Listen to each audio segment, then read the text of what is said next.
अस्सलाम वालेकुम नाज़रीन, मैं हूं अरसलान कोकर। आप देख रहे हैं प्रोग्राम प्ले फील्ड। बड़ी स्पेशल मुलाकात करवाने वाले हैं आपसे।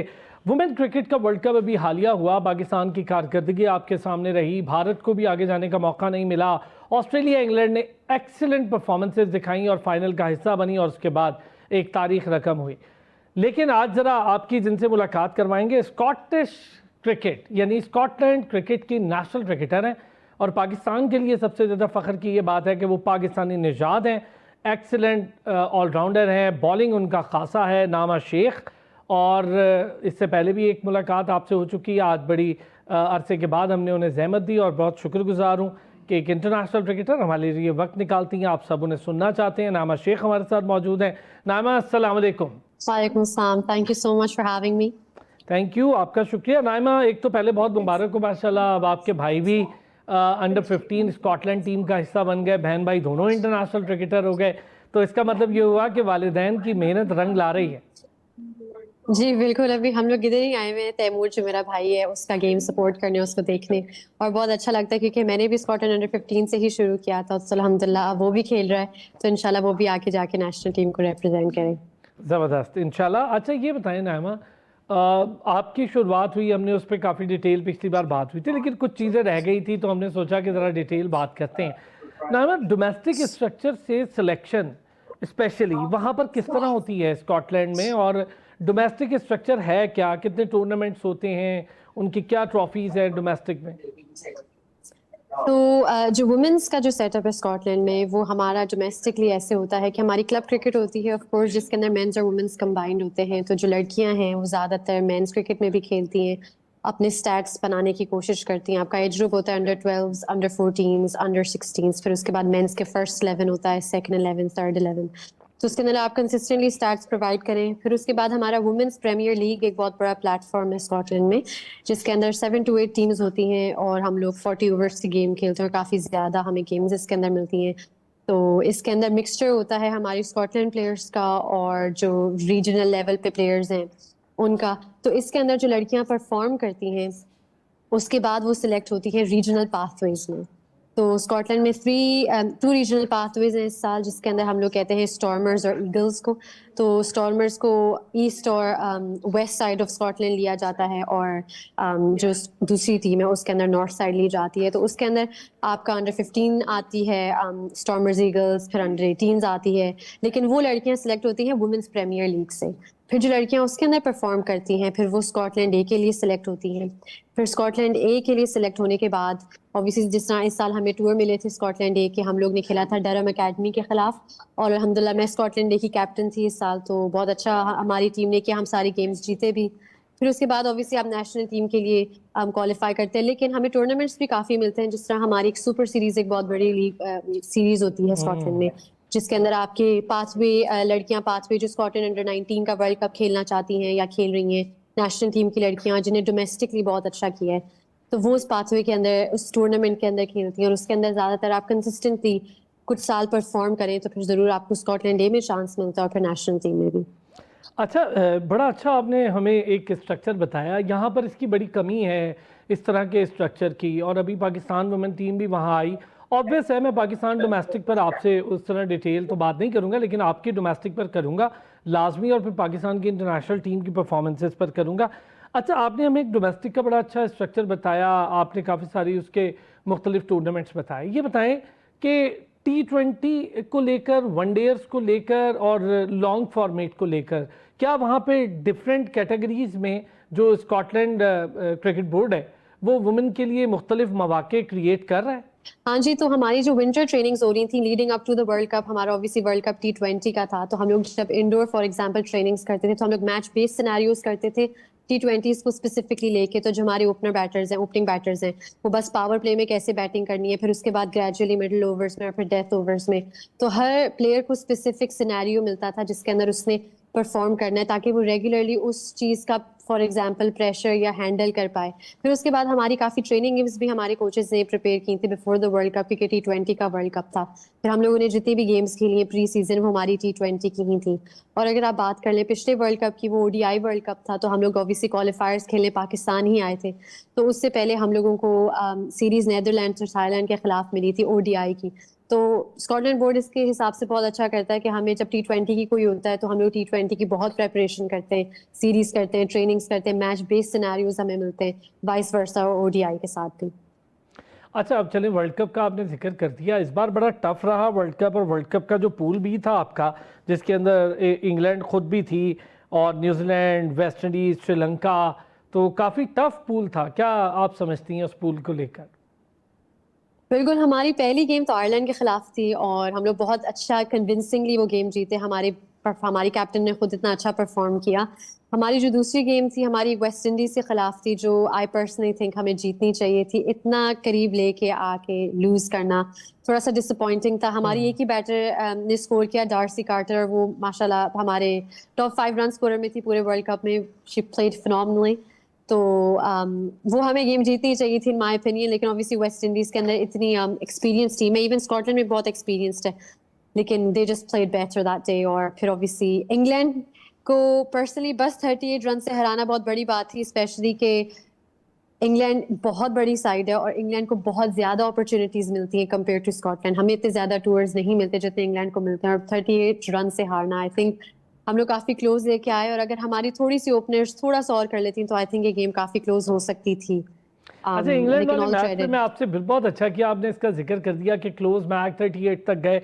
एक तो देखें ना, इंग्लैंड ने क्या कमाल का वर्ल्ड कप खेला, फिर फाइनल तक जाना और इंडिया को बीट करना, बड़ा बहुत शानदार वर्ल्ड कप रहा इंग्लैंड के लिए, कोई दो राय नहीं है। इंग्लिश टीम की खासियत, अभी आपने कहा काफ़ी स्ट्रॉन्ग टीम है, उनको मौके ज़्यादा है, ऑब्वियस है कि वो क्रिकेटिंग नेशन बहुत पुरानी है।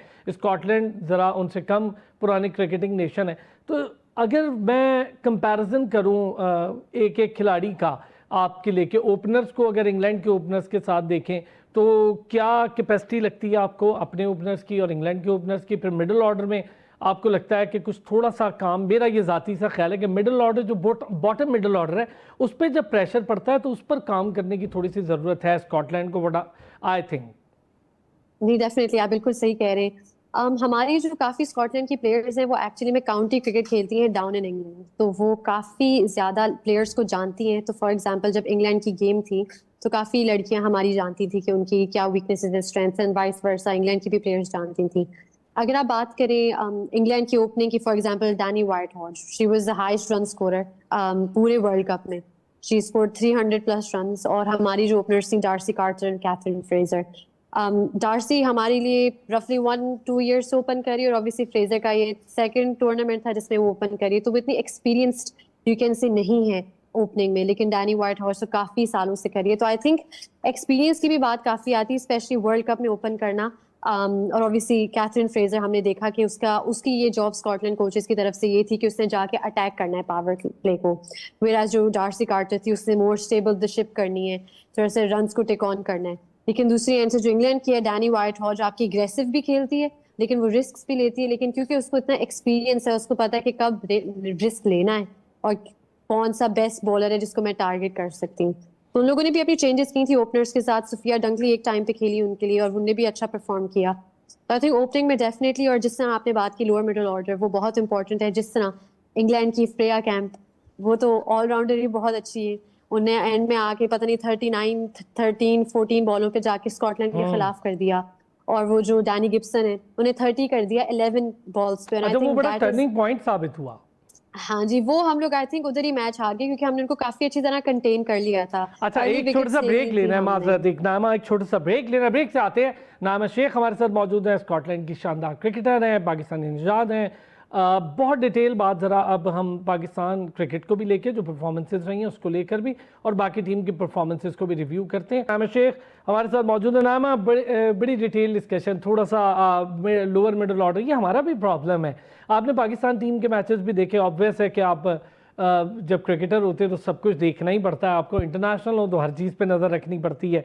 नामा, क्या आपको लगा शुरू के 3-4 मैचेस हमारे हाथ से निकल गए? हमारी टीम में अगर इंडिविजुअली देखूं तो फातिमा सना डूइंग गुड, अच्छी, गुल फिरोज़ा बहुत अच्छा परफॉर्म कर रही थी, आलिया बड़ी सीनियर है, हम क्यों उस तरह से परफॉर्म नहीं कर पा रहे? कोई वीकनेसेस आपको नज़र आ रही है पाकिस्तान वुमेन क्रिकेट टीम की? आई थिंक वर्ल्ड कप से पहले हमारी पाकिस्तान टीम ने बहुत अच्छा परफॉर्म किया जिम्बाब्वे के खिलाफ। हम लोगों की माशाल्लाह हर प्लेयर ने माशाल्लाह परफॉर्म किया। आई थिंक वीकनेस होती भी है, नहीं भी होती, लेकिन ऑब्वियसली इंग्लैंड वुमेन को I would say for example उनकी होम ग्राउंड है, उनको पता है कि कैसे पिचेस बिहेव करती हैं। पाकिस्तान वुमेन इतना ऑब्वियसली यूज्ड टू नहीं थी उन पिचेस के खेलने में, तो थोड़ा सा तो टाइम लगता है एडजस्ट करने में। लेकिन आई थिंक वही बात है कि जिस तरह आप अपनी सेट द टोन करते हैं, फॉर एग्जांपल ओपनर्स, हमारी ओपनर्स ने बहुत ज्यादा अच्छा किया, लेकिन कुछ गेम्स में आई थिंक हम लोग थोड़ा सा पीछे थे, मे बी ऑल्सो बिकॉज हम लोग यूज टू नहीं थे पिचेस से। तो आई थिंक जब हमें ज्यादा टाइम मिलता है फॉर एग्जांपल तो ज्यादा बेहतर परफॉर्म होता है, लेकिन हर टीम ने शुरू में आके स्ट्रगल किया है, इंक्लूडिंग इंडिया। लेकिन इंडिया हाँ देखिए, जी। इंडिया के साथ इंग्लैंड ने जो मैच खेला, एक तो वो मैच बड़ा टफ था, फिर दूसरा इंग्लैंड की प्लानिंग बड़ी राइट थी, उन्होंने वन साइडेडली वो मैच जीता, कोई परेशानी नहीं लग रही थी मुझे इंग्लैंड को देखकर, और बहुत अच्छे से उन्होंने अपनी होम कंडीशंस का फ़ायदा उठाया। ये होना भी चाहिए, होम कंडीशंस का भी आप फ़ायदा उठाएं, क्राउड का भी फ़ायदा उठाएं, पिचेस भी आपको पता हो, ये इंपॉर्टेंट है। आपने अभी जिम्बाब्वे का जिक्र किया है पाकिस्तान का, तो मुझे लगता है जिम्बाब्वे ज़रा इतनी वीकर साइड थी कि पाकिस्तान की तैयारी के लिए अगर हमें ऑस्ट्रेलिया जाकर खेलना पड़ता, या उससे पहले पाकिस्तान वुमेन टीम को इंग्लैंड में कोई मैचेस मिल जाते बायलैटरल में या साउथ अफ्रीका में, तो थोड़ा सा आप नहीं समझती बेहतर हो जाती तैयारी? जी बिल्कुल, क्योंकि आई थिंक जब आप टफर अपोनेंट से खिलाफ खेलते हैं तो आपको अपनी रियली वीकनेसेस और स्ट्रेंथ्स का पता चलता है, ताकि आप उस हिसाब से अपनी स्ट्रेंथ, आप अपनी प्लेइंग 11 उस हिसाब से डिसाइड करते हैं, और आपको पता होता है कि कौन सा प्लेयर कौन सी पोजीशन में ज्यादा बेहतर है। फॉर एग्जांपल मिडल में बेहतर है कि एंड में आके ज्यादा ये हम लोग इसको बेहतर यूज कर सकते हैं, जब बॉल भी ज्यादा रफ हो, स्विंग नहीं इतनी हो रही हो और वो बेसिकली इजीली हिट कर पाएगी। तो I definitely think tougher opponent definitely help करता है, लेकिन I think obviously as I said कि थोड़ा सा मैच अवेयरनेस भी होती है, लेकिन आई स्टिल थिंक कि पाकिस्तान वुमेन्स ने अच्छा परफॉर्म किया। अच्छा चलें, आपने हमें हौसला बढ़ा दिया हमारा, वरना हम बड़े दिल बर्दाश्त है कि जिस तरह की परफॉर्मेंस आई, कोई मैचेस जीत ही नहीं पा रहे थे शुरू के, एक आधा मैच सिर्फ हमारे हाथ में आया, बाकी हम हार गए। अच्छा ये बताएं नामा, स्पिन को लेके वुमेन क्रिकेट ओवरऑल पूरी दुनिया की अगर मैं बात करूं, आप चूंकि खुद बहुत शानदार बॉलर बैटर हैं, तो स्पिन को लेकर कितना काम हो रहा है दुनिया में, और क्या पेस से ज़्यादा रिलाई कर रही है T20 क्रिकेट वुमेन की अब स्पिन पे? पर्सनली स्पीकिंग, अगर आप अगर देखें टॉप 5 विकेट टेकर, श्रेयस रानी, सोफी मोलिन्यू, फातिमा सना, सोफिया एक्लस्टन, हेली मैथ्यूज, ये 5 के नाम मैंने लिए। इनमें से एक सीमर है हमारी फातिमा सना, उसके अलावा सारी चारों के 4 स्पिनर्स हैं। तो I think the way it's going, जो पिछले वर्ल्ड कप भी था उसके अंदर भी हाईएस्ट विकेट टेकर स्पिनर थी। तो वुमेन्स क्रिकेट में थोड़ी सी पेस ऑफ बॉल जो होती है वो ज्यादा इफेक्टिव होती है, जो थोड़ी सी वेरिएट करती है, स्पेशली क्योंकि आपके 4 फील्डर्स बाहर हैं। तो अगर आपके पास एक एक्स्ट्रा फील्डर नहीं है बाहर के जिसके लिए आप अपनी बाउंड्री प्रोटेक्ट करें, क्योंकि मेंस क्रिकेट में 5 बाहर होते हैं, तो अगर आप पेस ऑन करते रहेंगे, इतनी वेरिएशंस अगर आपके अंदर फॉर एग्जांपल नहीं है, तो ज्यादा आसान होता है बाउंड्री हिट करना। तो अगर आपके अंदर वो कोई भी वेरिएशन है, स्पेशली एज स्पिनर्स, तो वो आपके लिए बहुत इफेक्टिव है। और आप ये देख सकते हैं कि जिन टीम्स ने अपने ज्यादा स्पिनर्स खिलाए वो बहुत इफेक्टिव रहे हैं। अच्छा, ऑफ स्पिन चूंकि एक बड़ा खासा रही है नामा, और हम देख रहे हैं कि ऑफ स्पिन अब तकरीबन ख़त्म होती जा रही है, मैन क्रिकेट में भी बहुत ऑफ स्पिनर उस तरह नहीं छा रहे, लेग ब्रेक को ज़्यादा यूज़ किया जा रहा है। इसकी वजह ये शायद मे बी मैं गलत हो सकता हूँ, लेकिन आप तो ज़ाहिर है एक प्रोफेशनल क्रिकेटर है कि लेग ब्रेक के साथ बैटिंग कर लो तो आप T20 में जगह बना लेते हो, क्या ये दुरुस्त एक बात है या तासुर है? ऑब्वियसली लेग स्पिन ज्यादा मुश्किल आर्ट है compare two off spin. Leg spin है ही कम और मुश्किल आर्ट है, लेकिन आई डेफिनेटली थिंक जो बॉल ज्यादातर टर्न अवे हो रही होती है बैटर से, वो ज्यादा मुश्किल होती है खेलनी। तो I think specially in women's cricket ये थोड़ा सा मुश्किल है ज्यादा खेलना, जिस तरह की पिचेस भी होती हैं। तो आई डेफिनेटली थिंक अगर कोई, एंड टू बी ऑनेस्ट, कोई सा भी स्पिनर हो और अगर वो साथ बैटिंग भी कर सकते हैं तो बहुत अच्छा चांस है उनका टीम में आने का, अगर वो अच्छा कंसिस्टेंटली परफॉर्म कर रहे हैं। लेकिन यस, लेग स्पिन अगर है तो वह एडेड आपके पास एक वो है चीज, स्किल आ जाती है। अच्छा ये बताएं, बैटिंग आजकल T20 में ज़रूरी है, आप चाहे बिल्कुल नीचे जाके खेलें, टेल हैंडर ही क्यों ना हो, लेकिन बैटिंग स्किल एटलीस्ट इतनी ज़रूर चाहिए होती है कि आप एक आधा छक्का, एक आधा चौका गेम फिनिश से पहले को 10-12 रन एडअप करके तो वैल्यू ऐड कर दें। तो आप समझती हैं कि इस तरफ भी क्रिकेट में सोचा जा रहा है, तमाम दुनिया भर की जो वुमेन क्रिकेट है वो इस तरफ भी सोच रही है, और आपके यहाँ इस पर क्या काम हो रहा है?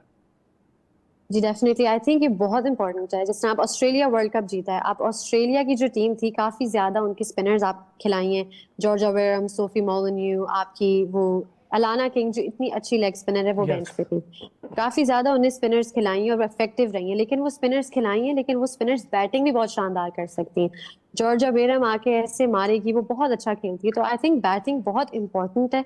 अच्छा नाइमा, अभी आप जिक्र कर रही हैं हमें एक क्रिकेटर्स और उनकी स्किल्स के हवाले से, हम ज़रा बात करते हैं। मैं आपकी स्किल्स पे बात करता हूँ। चले, आप बॉलर, आपकी हमने बॉलिंग देख रखी है, अंडर 19 में भी बड़ी शानदार परफॉर्मेंस रही आपकी, और फिर इंटरनेशनल में भी बहुत अच्छी परफॉर्मेंस रही। और जाहिर है जब आप अपनी कंट्री का कलर पहनते तो वो अलग ही एक मोमेंट होता है, अलग ही एक फ़ख्र होता है।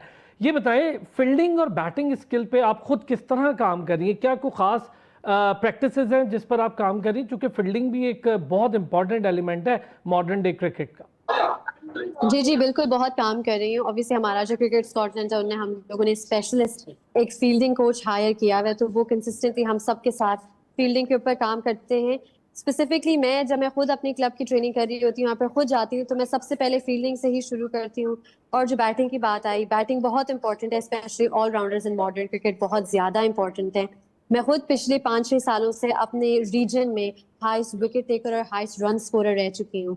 तो आई पर्सनली थिंक कि जो बैटिंग और बॉलिंग है वो दोनों बहुत ज्यादा इंपॉर्टेंट होती है एज वेल एज फील्डिंग। अगर आप एक चीज में अच्छे हैं, फॉर एग्जांपल बॉलिंग, तो वो आपको कहीं पहुंचाएगी लेकिन इतना ज्यादा नहीं, या फिर इतना ज्यादा आपको नेम नहीं देगी। लेकिन अगर आप दोनों चीजों से कंट्रीब्यूट कर सकते हैं अपनी टीम के लिए, तो आप काफी गेम्स जितवा सकते हैं अपनी टीम को।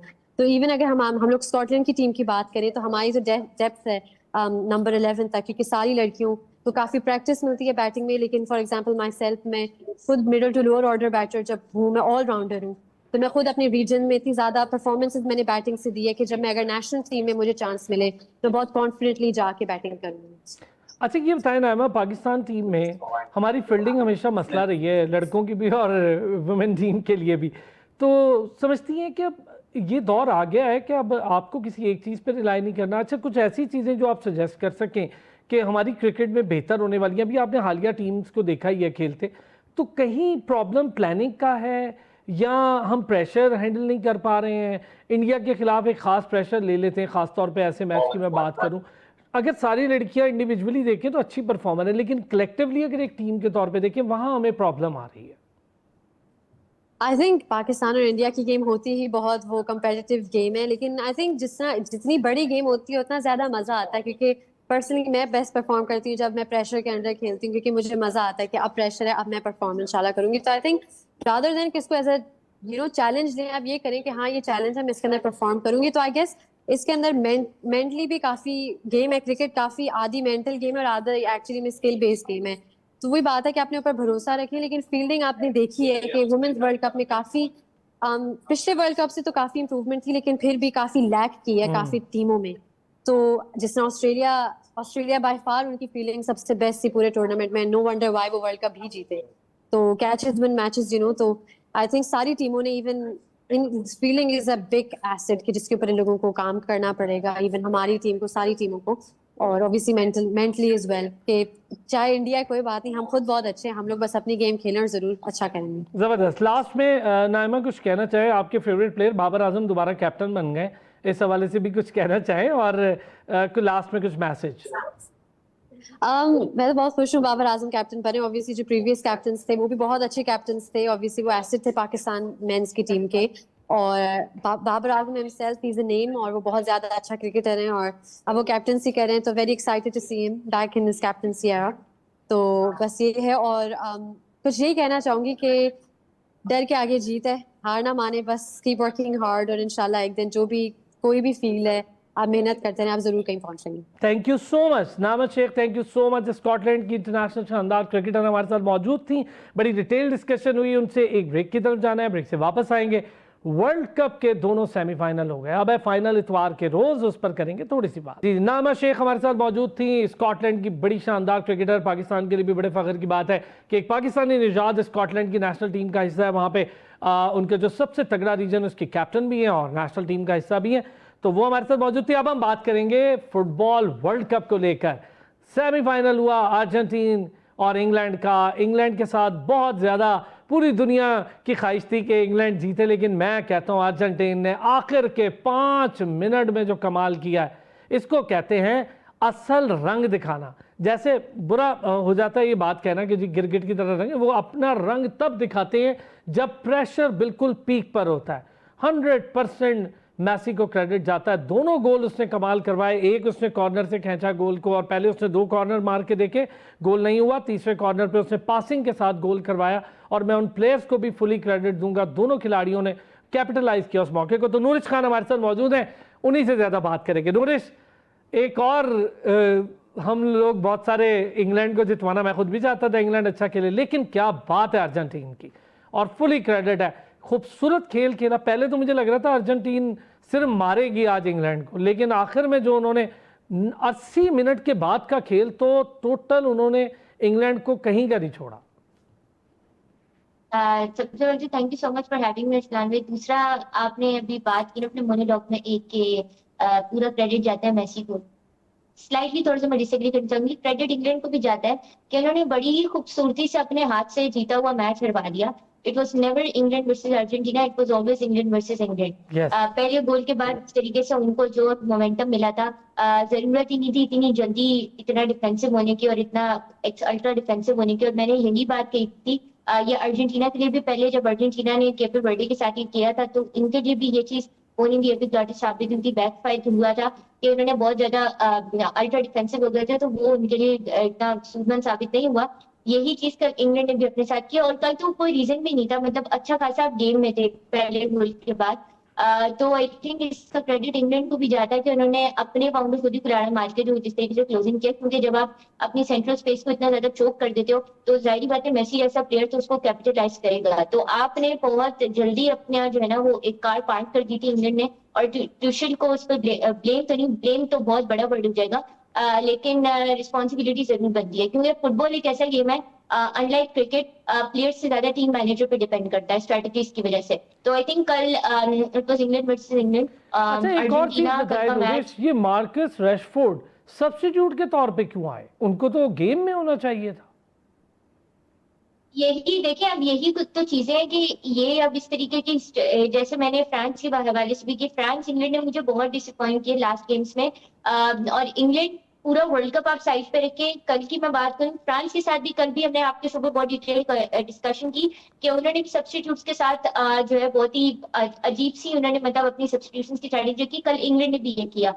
तो ये इस तरह की जो डिसीजंस होते हैं ना, एंथनी गॉर्डन ने जिस तरह से कल ब्रेक थ्रू प्रोवाइड किया था उसको कैरी करना चाहिए था। फिर रैशफोर्ड की बिल्कुल आपने जिस तरह से बात की, उनको स्टार्ट करना चाहिए था, बट उनको बाद में सब्स्टिट्यूट किया गया, which is again an absurd decision, जो कि इट वाज मेकिंग सेंस। लेकिन अगेन स्ट्रेटजीज के साथ उनको पुल अप किया जा सकता था। कल मैंने आपकी शो पे बैठ के रिलेशनलिज्म की बात की थी, जो कि अर्जेंटीना की वीकनेस है। रिलेशनलिज्म स्ट्रेंथ होनी चाहिए, बट वीकनेस बना दिया था जो उन टीम्स ने जिनसे एक्सपेक्ट नहीं किया जा रहा था कि अर्जेंटीना से जीतेंगी।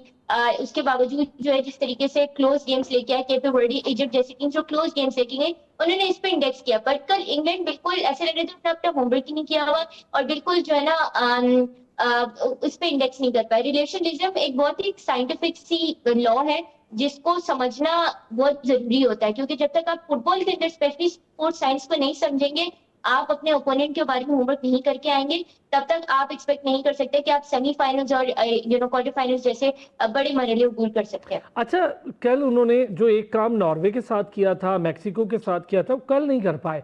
मैसी को पकड़ना बहुत मुश्किल है, और वाकई में कल देखा मैंने कि मैसी चौक भी नहीं हो रहे थे, ब्लॉक भी नहीं हो रहे थे, मौके निकाल रहे थे। और अच्छा, ये नहीं हुआ कि अर्जेंटीना ने गोल की तरफ बॉल नहीं फेंकी, अटैम्प बहुत किए उन्होंने, बल्कि इंग्लैंड से भी ज़्यादा किए। इंग्लैंड की गलती मुझे ये लगती है कि वो डिफेंस की तरफ बहुत आ गए, एक गोल करके रिलैक्स हो गए, उन्हें लगा 80 मिनट में अब दूसरा गोल हुआ ही नहीं है, तो इसका मतलब है 80 मिनट में रह क्या गया, 10 मिनट हम आराम से, और अर्जेंटीना को यही 10 मिनट चाहिए होते। मैं यही बात कर रही हूँ कि बहुत ज्यादा ही उन्होंने जो है ना वो डिफेंसिव ले आए थे। और कुछ शोज पहले मैंने आपके शो पे बैठ के अर्जेंटीना के हवाले से बात की थी कि पहले ये वीकनेस उनकी भी थी, केपे वर्डे वाले मैच में जो बीच में उनके हाथ से मोमेंटम निकल गया, एक्स्ट्रा टाइम तक चली नहीं थी। यही चीज कल इंग्लैंड ने भी की। इसके अलावा अरसलान भाई एक चीज जो और है ना, ऑल्दो के इंग्लैंड पहले मैचेस जीता हुआ आया है, मेक्सिको से बहुत अच्छा मैच जीता, नॉर्वे से जीता, याडा याडा जो भी उन्होंने किया। एक वीकनेस जो थी जो कल एक्सपोज हुई है, विच इज के अगर आप इस पूरे टूर्नामेंट में देखें तो इंग्लैंड की मेजोरिटी गेम्स जो है वो उनके पास पोजीशन कम रही है। कल के मैच में भी 58% अराउंड जो उनकी जो है ना वो कल भी ज्यादातर पोजीशन अर्जेंटीना के पास थी, कम बिल्कुल सही पोजीशन बात। इंग्लैंड के पास थी। कम पोजेशन परसेंटेज के बावजूद सिर्फ एक मैच ऐसा है जो उन्होंने कम पोजेशन परसेंटेज के साथ जीता है, वो एंड दैट इज मेक्सिको वाला मैच। बाकी जो मैचेस की अगर मैं बात करूं उसमें जो है इट्स लाइक कि जो पोजेशन परसेंटेज की भी एक चीज है जो उनको देखने की जरूरत है। ये एक डोमेन है that they need to work on as well. अच्छा, एक और चीज नूरिश इसमें ऐड करें, नूरिश एक चीज ऐड करें, अर्जेंटीन की रिवायती गेम है, क्योंकि वो देखिए जितने ये लातीनी अमरीकी मुल्क हैं इनकी एक रिवायती गेम है अलग से, और अर्जेंटीन हमेशा बड़ी एग्रेसिव गेम खेलती है, बॉडी डॉजिंग। स्टार्ट में ही उन्होंने इतनी बॉडी डॉजिंग की और इंग्लैंड भी उनके साथ वैसे ही करने लग गया, वो गेम छोड़कर उस काम पे लगे, और फिर जो अर्जेंटीन वहां से निकली है और अपनी जो पुरानी प्लानिंग है उस पर आई है, पासिंग के शॉर्ट पासिस से आगे वो गए नहीं है और इतना अच्छा खेली है कल। कहीं नहीं लग रहा था कि अर्जेंटीन कुछ डेस्परेट हो रही है, कुछ डर गई है कि आखिरी 5 मिनट रह गए, आखिरी 10 मिनट रह गए। ये होती है आपकी मेंटल टफनेस। देखिए ये इसको मैं थोड़ा सा ना इस एनालिसिस से कहना चाहूंगी, जैसे मैराथन होता है कि आप स्टार्ट से ही अपनी पेस नहीं पकड़ते, आप एंड में जाके, या कोई रेस होती है तो उसमें भी आपको यही एडवाइस किया जाता है कि आप स्टार्ट से ही तेज नहीं मारो, बल्कि एंड में जाके जो है ना पेस पकड़ो, यू सेव द एनर्जी। ये चीज कल अर्जेंटीना ने की। मुझे इंग्लैंड की तरफ से कल बहुत ही पूर फुटबॉल नजर आई, मतलब ऐसा लग रहा था बस वो इमोशनल एलिमेंट्स पे ज्यादा जा रहे हैं। और इसके अलावा जो है साइकोलॉजिकली, बिल्कुल आपने सही बात की, अर्जेंटीना साइकोलॉजिकली गेम अपना पहले जीत चुकी थी इंग्लैंड के ऊपर। और यूरोपियन स्टाइल फुटबॉल कल मुझे कहीं नजर नहीं आई, जो एक इंग्लैंड की ट्रेडमार्क प्रीमियर लीग के बाद प्रीमियर लीग की वजह से जो उनकी एक पहचान है वो मुझे कहीं नजर नहीं आई। वेरी सॉरी से, क्योंकि क्वालिटी फुटबॉल मैं आपके शो पे भी बहुत दफा कह चुकी हूँ, जैसी क्वालिटी फुटबॉल के प्लेयर्स प्रीमियर लीग प्रोड्यूस करते हैं हार्डली कोई लीग ऐसी करती है। इवन तो पॉपुलैरिटी में ला लीगा को आप कह सकते हैं, बट प्रीमियर लीग जो है दैट इज उसकी अपनी एक स्टैंड अलोन जो है ना इंपॉर्टेंस है, तो वो उस इंपॉर्टेंस को भी कल बैंक नहीं कर पाया। और कल आपने बिल्कुल सही कहा, बॉडी डॉजिंग वो सब नजर आई which shouldn't be the English style of play. तो कल बिल्कुल वो बहुत इमोशनली चार्ज नजर आई टीम, टैक्टिकली हार गए, टैक्टिकली टेक्निकली एनालिटिकली बहुत अच्छा खेली अर्जेंटीन ने, मजा बहुत आया मुझे देख के, और मुझे लगा कि अर्जेंटीन की क्वालिटी ये है आखिरी मिनट तक गेम से बाहर नहीं थी। मतलब ये नहीं था कि हम 80 मिनट तक गोल नहीं कर सके, लास्ट 10 मिनट का इस्तेमाल करना, ये होती है मेंटल टफनेस, ये होती है आपकी गेम की अवेयरनेस। अब बताइए जी, फाइनल 2 शानदार टीमों का है और बड़े अरसे से लोग इसका शायद वेट भी कर रहे थे। अच्छा खेल रही है स्पेन, बहुत अच्छा खेल के कई डिजर्विंग गेम की हैं। अर्जेंटीन नो डाउट सारे कहते थे जी फाउल पे जा रही है, इस पे जा रही, कल तो उन्होंने खेल के बता दिया कि जब हम खेलने पर आते हैं तो हमारे जैसा कोई नहीं खेलता। क्या देख रही है फाइनल का? फाइनल बहुत अच्छा होने वाला है। It's a tough call to be honest, क्योंकि स्पेन अर्जेंटीना दोनों जो है ना बहुत जबरदस्त टीम्स हैं, लेकिन मुझे प्रिडिक्शन करना थोड़ा सा मतलब इट्स लाइक वो दोनों बहुत अच्छी टीम्स है, बट मुझे कहीं ना कहीं ऐसा लग रहा है कि शायद अर्जेंटीना जो है ना वो सेकंड टाइम अपना टाइटल डिफेंड करने में कामयाब हो जाए। वो लग भी ऐसा ही रहा है, बल्कि आपको नहीं सबको लग रहा है। चले, नूरिश वक्त कम था, आज बड़ी डिटेल डिस्कशन हुई। Thank you so much Noorish Khan, आप हमारे साथ रही। नाज़रीन आपका भी बहुत शुक्रिया, फिर होगी आपसे मुलाकात, अपना ख्याल रखिए।